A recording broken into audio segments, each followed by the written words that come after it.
Olá. Esta folha de cálculo, portanto, foi preparada para fazermos o cálculo ITED essencialmente para edifícios coletivos, residenciais ou não. Temos aqui os procedimentos de utilização desta mesma folha.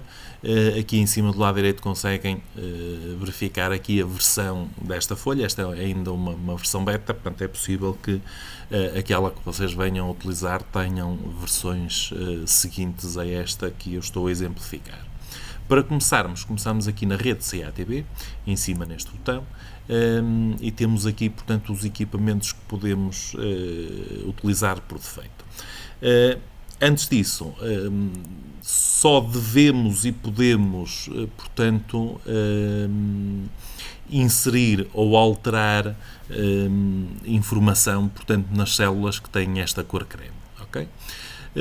A razão de separarmos a rede individual da parte coletiva quando temos distâncias muito grandes de cabo coaxial, é possível que tenhamos de utilizar cabos do tipo TR-165, onde as ligações permanentes, portanto, conseguimos facilmente superar os 100 metros, o que com outro cabo coaxial não será possível. Portanto, partindo do pressuposto que temos uma rede, portanto, comum, vou utilizar aqui o T100 Plus, portanto, um cabo exatamente igual, quer para a rede coletiva, quer para a rede individual.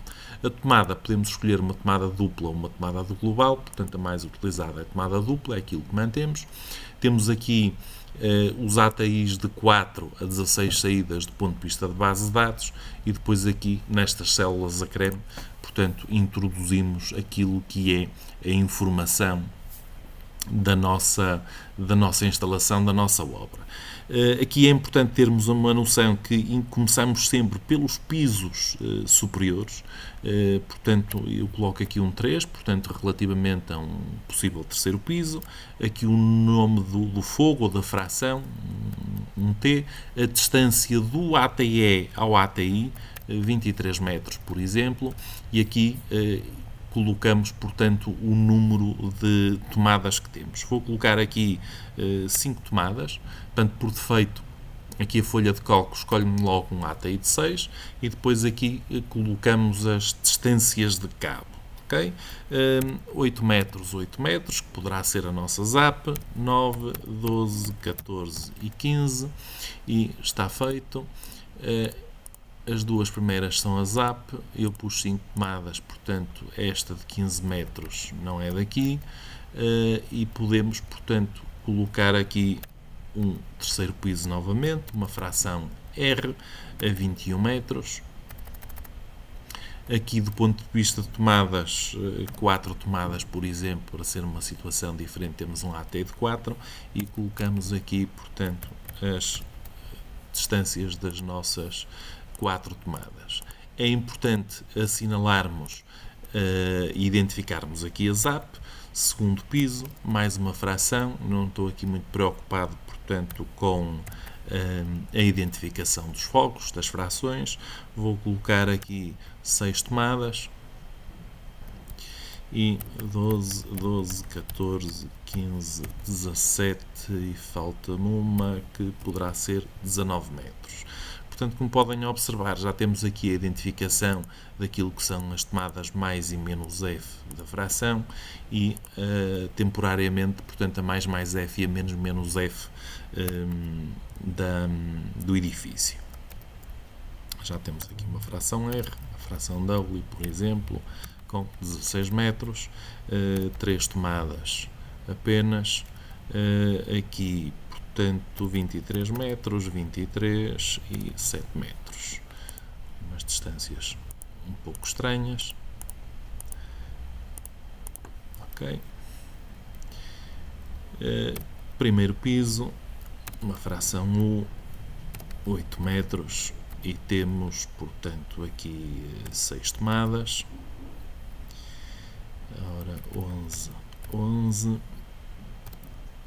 5, 8, 9 e está feito. Eu vou colocar aqui a tomada 5 e 6 como ZAP para serem diferentes, portanto é diferente ser as tomadas ZAP identificadas como na primeira ou em posições seguintes. Aqui mais uma fração, apenas 2 tomadas, e aqui podemos, portanto, colocar a distância da ZAP.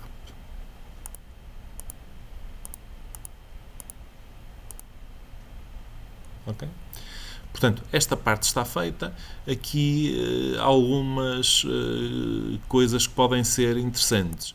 Por exemplo, se vocês aqui temos 4 tomadas com um ATI de 4, se vocês quiserem um ATI de 6, podem forçar aqui a um ATI de 6, portanto continuamos com as mesmas 4 tomadas, automaticamente temos um ATI de 6, portanto do ponto de vista de orçamento e do ponto de vista de cálculo está considerado um ATI de 6 apenas com 4 tomadas.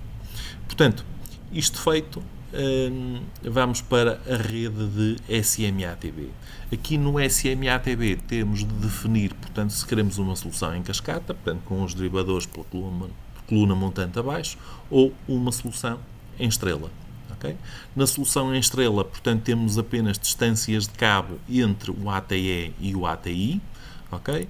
Uma solução em cascata temos, portanto, 2 tipos de distâncias, que é a distância entre pisos e é a distância, portanto, da coluna montante ao ATI, que é com essa base que eu vou fazer este exemplo. Portanto, distância entre pisos, na primeira posição consideramos sempre a distância do ATE a esse piso, que neste caso serão 0 metros, portanto, partimos do pressuposto que a caixa de coluna coincide com o ATE superior.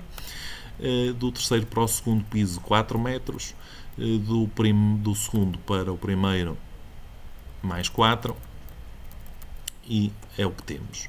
Depois distâncias, portanto, da coluna montante ao ATI, 8 metros de um lado, 9 metros do outro, e vamos manter aqui a coerência. Ora, 8, e está feito. Falta-me aqui mais uma distância. Ok? Portanto, esta parte está feita. Temos aqui já os níveis de sinal de todas as tomadas, as atenuações das ligações. As ligações permanentes estão, portanto, nesta folha e na folha anterior de CATB. No par de cobre, que é que temos aqui? Podemos definir, portanto, um cabo de categoria 6 ou de categoria 6A, sempre o TP. Entendo que não vale a pena andar aqui a complicar muito com outro tipo de cabos, portanto, mantemos aqui apenas 2 tipos de cabo. E temos aqui, portanto, as tomadas relativamente àquilo que são as distâncias e as localizações definidas, portanto, na tecnologia de cabo coaxial. Se eventualmente tivermos uma outra tomada, chegamos aqui, por exemplo, à fração do piso 3T e colocamos mais uma tomada. Na da 3R queremos mais uma tomada e está aqui, e eventualmente poderemos chegar aqui a esta tomada P3 que tem 14 metros, que a definimos no cabo coaxial, e se no par de cobre tiver uma distância diferente podemos alterar, ok? Portanto, colocamos aqui 16 metros e automaticamente o programa assume aqui estes 16 metros. Se não existirem tomadas há maiores, portanto, relativamente àquilo que foi definido no cabo coaxial, na tecnologia de cabo coaxial, portanto, esta tabela mantém-se assim como está. Na fibra óptica, é importante definirmos se estamos a falar de cabos pré-conectorizados ou não. Na rede coletiva, por exemplo, podemos manter cabos não pré-conectorizados e na rede individual definimos cabo pré-conectorizado, ok? Não fazemos nada, e depois temos a parte do orçamento e do mapa de quantidades, mas entretanto vamos aqui ao menu iniciar, filtramos e vamos verificar o que é que o programa nos devolve. Portanto, utilizamos apenas ATIs de 4 e ATIs de 6, portanto, os outros desapareceram. Temos aqui, portanto, a tabela direita relativamente àquilo que são as atenuações das ligações permanentes e das ligações relativamente ao CATB. A mesma coisa se passa com o SMA-TB, portanto, na folha anterior temos as ligações permanentes do CATB, não precisam portanto, estar aqui a serem repetidas na rede individual do SMA-TB. Portanto, temos aqui a folha com as mais F, as menos F e as respectivas mais e menos F de cada fogo. No par de cobre temos aqui a tabela, portanto, com as tomadas todas e aquelas que eventualmente necessitamos. Quando fazemos uma impressão, estas duas colunas à direita não vão aparecer, portanto, servem-nos só para referenciar e adicionar novas tomadas, se assim for o caso. Na rede fibra óptica, temos aqui, portanto, uma filtragem àquilo que é